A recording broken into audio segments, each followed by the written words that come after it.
Hello and welcome to Culture Over Coffee, a podcast focused on improving company culture and fostering employee engagement.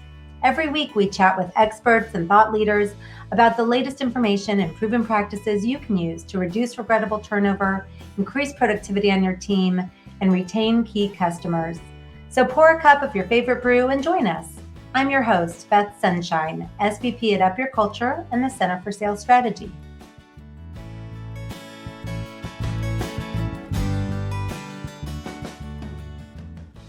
In this episode, we're exploring how company leaders can go about building a people-first culture. And joining me to break it all down is someone who truly does put people first, Amy Bloxom, Regional Vice President at Townsquare Media. Amy shares a ton of great insights, like why it's important for employees to clearly understand expectations, how assuming positive intent can go a long way towards establishing trust, even when conflicts arise. And finally, why understanding each of your team members at an individual level is invaluable when building a culture that is truly people first.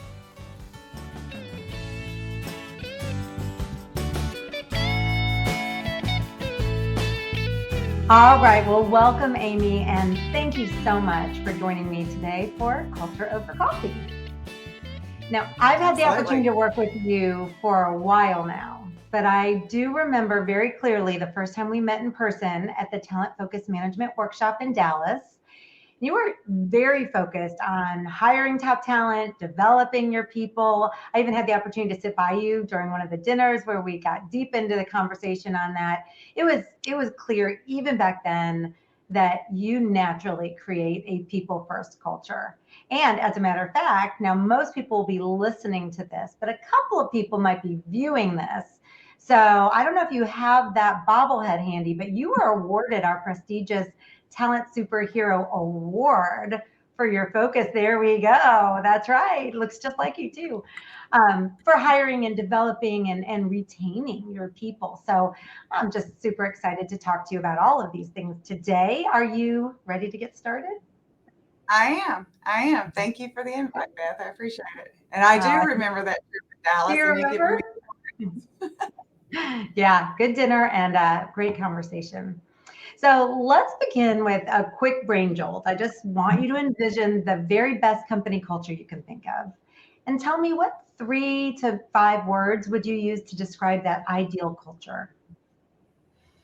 To me, it is the way I try to run the markets that I oversee for Townsquare Media, is I try to create that culture of mutual respect for one another, communication with each other, trust, encouragement, collaborations within the departments, and just really being fair to all the employees across the board. That defines a very, very much what I would consider a people first culture. So yeah, I think just organically, that's probably what you create. That's what you prefer. It's what you envision. So thank you for sharing that. So moving specifically into that topic today, how would you define, I'm calling it a people first culture. It's been called a number of things, but how would you define that concept of a people first culture, and why is it so important for an organization's success? One of the things that Townsquare Media does an amazing job at is on our wallet card. The number one thing on our wallet card is you matter. So you matter as an employee. And so we do have to understand that that everybody has that work, personal life outside of work, but you matter. What they also mean, and I try to carry that mantra on, is that that you want to make sure that whatever job they're tasked with, that they clearly understand what that job duty is and what that expectation is, so that there's no gray area to what is expected each day. But then you also want to go beyond that too, and you want to provide them with the tools and the resources that are available for them to be able to do their job and succeed at their job. And then listening to them often. And I really try to encourage collaboration, brainstorming. It's not just my ideas, it's our ideas. And sometimes they're the boots on the ground, and the AEs, for example. So they're able to bring out and see things that I might not see anymore and doing the leadership role I do. But I also don't ask any of my people to do anything that I'm not willing to do myself. So really good description. I like that you matter. I've seen that before on those wallet cards, and it really does speak to me. And then defining it more, clear expectations, arming them for success, listening. And gosh, I love the way you added the word often. Listen often, like all the time. It's great. Collaboration. So what specific strategies or initiatives have you implemented? You shared a lot of good things that make up this people first culture. What strategies or initiatives can you think of that either you've implemented or you've seen implemented to foster all of those great things that you just described within your company?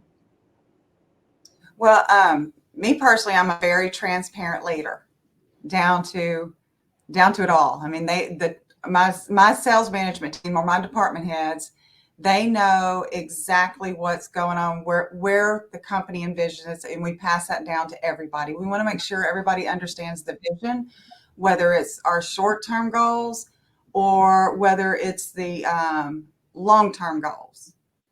And so there's always a strategy, and we're not afraid to pivot because, as we know, in the media industry, it has been very fluid and so many things are being thrown at us. So I just want to make sure that the team knows at all times that their opinions do matter. Once a month, the managers and I, we go on what we call our Mexico trip. And all it is we lock ourselves in my little conference room, but that lets them know, hey, we're in Mexico. There's no Wi-Fi. There's no cell service. And it's for 2 hours. We strategize months ahead so that we have everything lined out and ready to provide the team with all their arrows in their quiver of what's going to be coming up and what we've got to look for, where we got to work towards. So they always know where we're going with short-term, long-term. They know the path, they know the strategy, and now we've got the roadmap. And so, and we encourage them to bring us new ideas. We encourage them to share when we're presenting to them what we kind of came up with. Well, what if you thought about this? Because we're not perfect, and we're all a team here in the building and in the region. Right. Right. Gosh, transparency is so important. I was actually talking with a market manager, another company, just yesterday about the concept of vision that you're describing. And we were saying how important it is for every employee, no matter what their job is, what role they play, to understand the larger vision of the company, to understand what is it going to look like here next month, next year, in 3 years. And I think that's one of the things that's lacking so many times in an organization. Leaders are so in the weeds, they forget to share that vision. So it's ironic that you're talking about this just the next day after I was talking about how difficult it is. I love the strategy of the Mexico trip.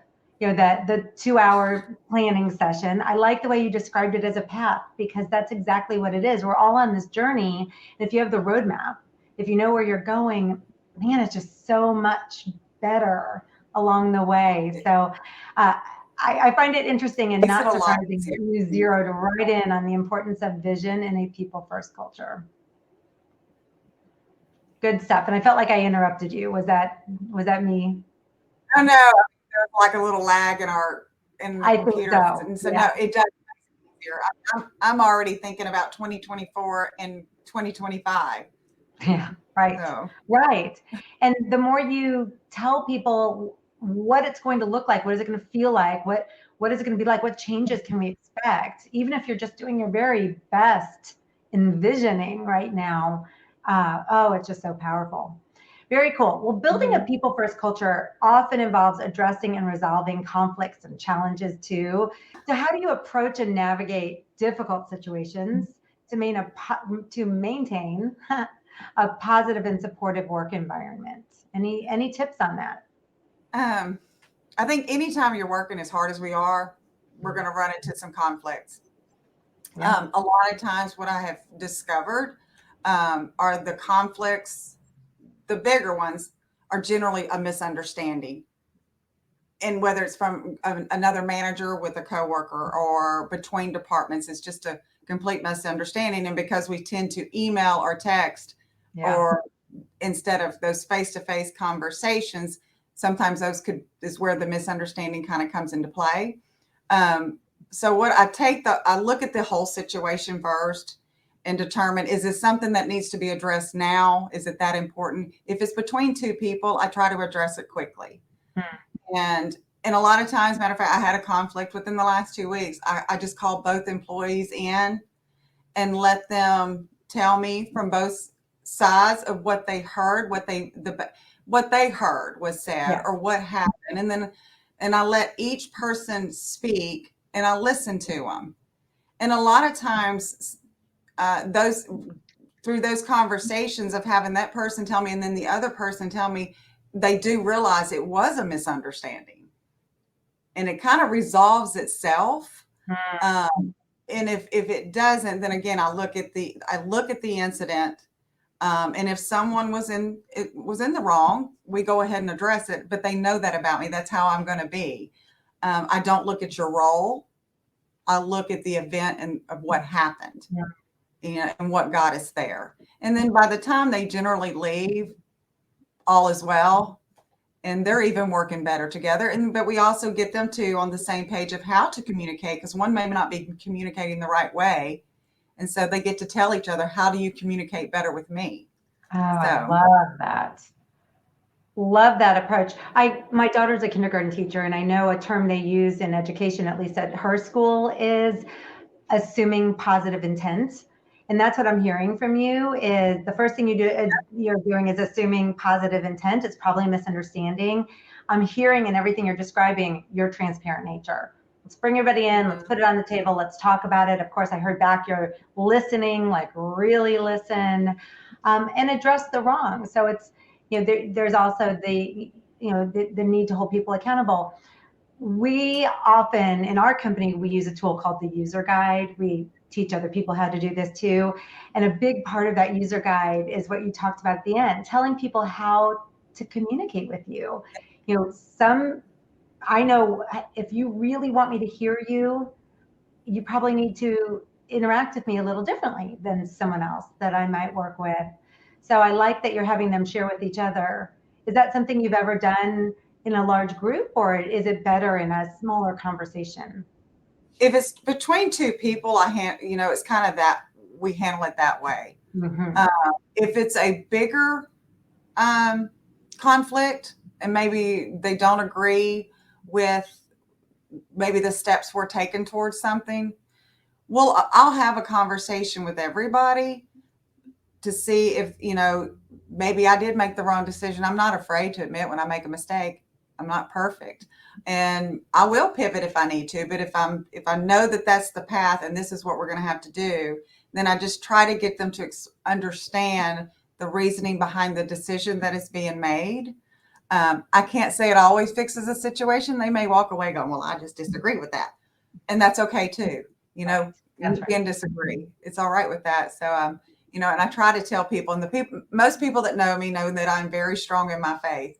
And so a lot of times I'll give an example. I said, there's a reason God gave us 2 ears and 1 mouth. That's right. I said, he wants us to listen twice and then speak. So, love it. It's Yeah, good. Empowering employees is another key aspect of a people first culture, right? Giving them the strength, the ability to work autonomously. So how do you encourage autonomy and ownership among your team members, while at the same time maintaining a sense of direction where everyone's on the same page, everyone's aligned with the company goals and that vision that you talked about earlier? Doing what we do every day, whether you're in the sales aspect of the company or if you're in the programming aspect of the company, we provide them with all the tools they need. And so with that comes training and development.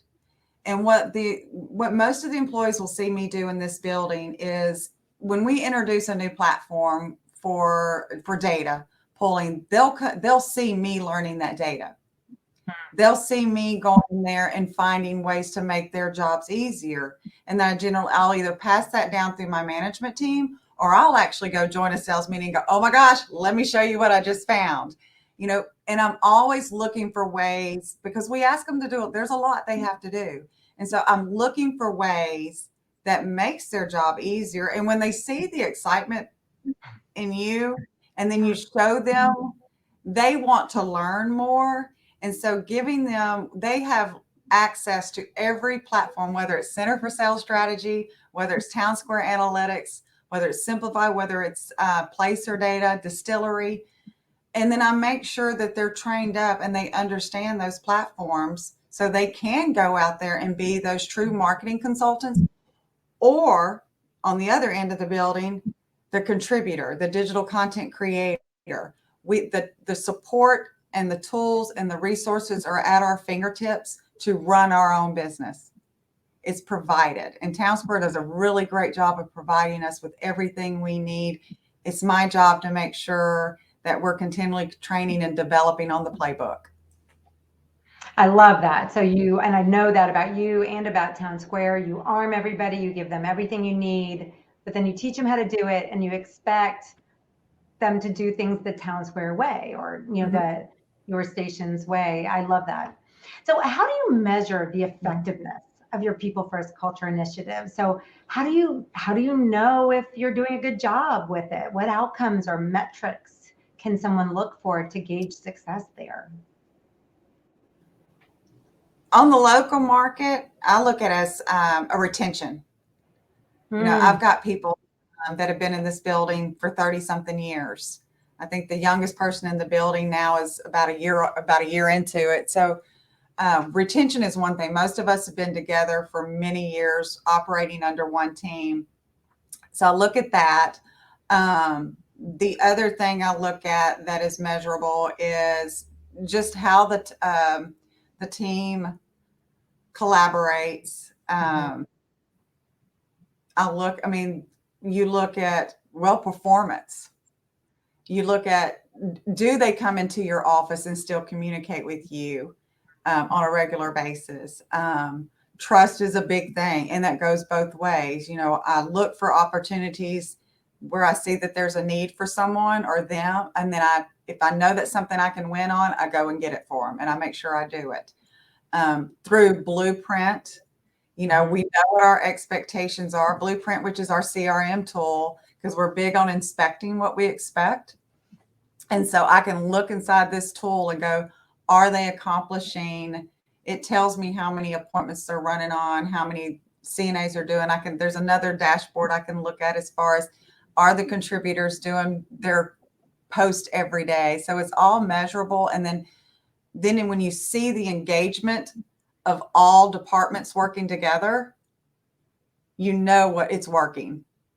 And as a company, they were big on, we do the Gallup surveys once a year we've done those a couple of times, because sometimes employees may not say something. Yeah. And they will on a survey. I also have, which I brought with me from the regional roundup that Matt spoke at, it's called a real life social media board. So where they can actually comment. Like a physical board? Yes. So, everybody gets on social media and makes comments and likes and all that stuff. So I took a poster, a cork board, and made a real life social media board with little cards where they can pin up their comments, suggestions, feedbacks. What do you like? What don't you like? You can sign it. You don't have to sign it. Is it a motivational thing you want to write up there for your team? And that's down there where they can just post their notes. And then I'll go by there and I'll pull them off. And if there's something that I can fix, I'm going to fix it. Okay, that's really clever. And then it was cute. They liked it. And I've got a little couple of notes up there. And then as a Townsquare Media also does, if we do have an employee leave across the company, they do exit interviews, because they even want to know, because that having a culture in all of our markets is super important to them as well. A great culture, because it impacts the performance. It does. That's right. If you have a thriving culture, your people will be engaged. They'll show up, sleeves rolled up, and they'll perform better.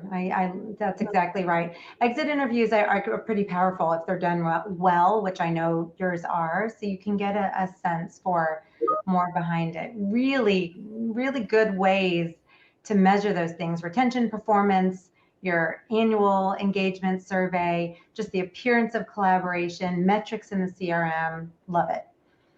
All right, last question. And this is either going to be really easy or really hard. I notice people go one way or the other, but kind of thinking about a people first culture, if you could recommend just one thing, because a lot of listeners will be listening to you and they'll be thinking, gosh, that's a lot of good stuff. And I really want to get better and try all these things. So if you could help them think through, what is one thing that you think they could leave this podcast with today, start doing right away to really make a difference in fostering a people first culture? What would that one thing be? If I was new coming into a building, or even if I've been there 2 to 3 years, and I come from sales into the media company, I would sit every employee down and do a CNA, or what we now call discovery meeting. And I would find out what everything I needed to know that they're willing to share about that employee, what motivates them, what do they love about their job, what are their struggles, what is their pain point, what's keeping you up at night, and what are your 5-year goals. I would have a personal CNA discovery meeting with that each employee in the company, and knowing what their goals are. Do they want to grow? I try to ask everybody I even interview before they ever come into the building, what are your personal goals? Do you want to grow with the company professionally? Or you just want to come in and do what is expected, go home at the end of the day? Or are you looking for growth? Because you can grow in this company. And I try to know that because everybody's motivated differently. Yeah. And one may be motivated by cash incentives. One may be motivated by just give me a day off. But you got to learn those things about their people. And I try not to cookie cut for the team, for the whole, when individuals are motivated separately and differently. So I try to match all of them. But it starts by getting to know your people. You got to know them and what drives them. So. Fantastic strategy. Great suggestion. I can't imagine a better way to build a relationship with someone and also grow them and grow your entire team or division or organization by understanding what makes them tick. I'm glad you shared that. So grateful for the time you spent with me today talking about culture over coffee.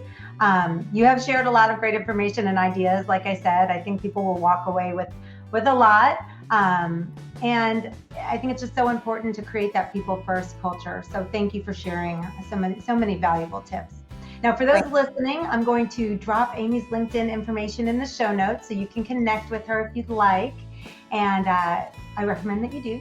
And then I'm also going to add a link to the Leaders Checklist for Company Culture, because a lot of our listeners, a lot of you are going to be planning for 2024 right now. You're thinking about your culture, how to drive engagement. You may want to spend a minute or two reviewing the checklist and just setting yourself up for success.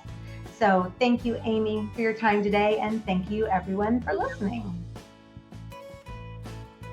Thanks so much for spending time with us on Culture Over Coffee. If you've enjoyed the conversation, be sure to subscribe and join us for every episode. For more helpful information on the topics of company culture and employee engagement, visit us at upyourculture.com. Enjoy the journey as you increase engagement and up your culture.